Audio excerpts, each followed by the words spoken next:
दुनिया में man-made islands का लीडर दुबई नहीं बल्कि एक यूरोपियन कंट्री है। ये पाम जुमेरह नहीं, ये है दुनिया का सबसे बड़ा मैन-मेड आइलैंड, जहाँ पाम जुमेरह जैसे 150 आइलैंड्स फिट आ सकते हैं। लेओपोल्डर नामी ये आइलैंड नीदरलैंड्स का हिस्सा है।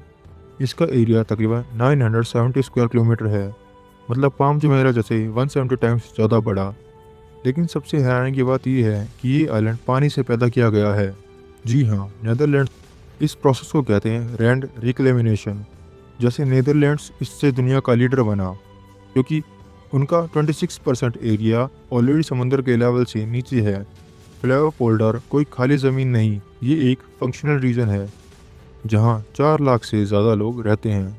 सिटीज़, फार्म्स, रोड्स और स्कूल्स, पूरी एक जिंदा और चलती हुई दुनिया। टेक्निकली फ्लेवोपोल्डर दो हिस्सों में बटा हुआ है, ईस्टर्न और साउथर्न फ्लेवोपोल्डर। दोनों के बीच में वैल्यूमेर नामी एक किनाल है, लेकिन पूरा प्रोजेक्ट एक नाम से ही जाना जाता है, फ्लेवोपोल्डर। इसकी हाइट एवरेज सी लेवल से भी 5 मीटर नीचे है, और अगर डाइक्स फेल कर गए तो ये पूरा एरिया पानी में गायब हो जाएगा। इसीलिए यहाँ का फ्लड कंट्रोल सिस्टम दुनिया का सबसे अच्छा सिस्टम माना जाता है। इस आइलैंड का आइडिया 20th सेंचुरी के स्टार्टिंग में आया था। 1950 में कंस्ट्रक्शन स्टार्ट हुई और 1968 में यह कंप्लीट भी हो गया।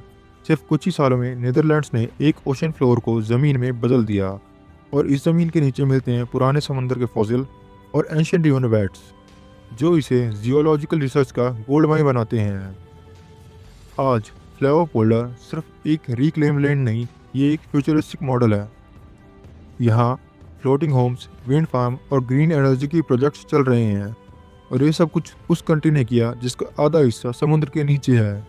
उन्होंने समुद्र को रोका, ज़मीन बनाई और उस ज़मीन पर ज़िंदगी, इकोनॉमी और फ्यूचर खड़ा कर दिया।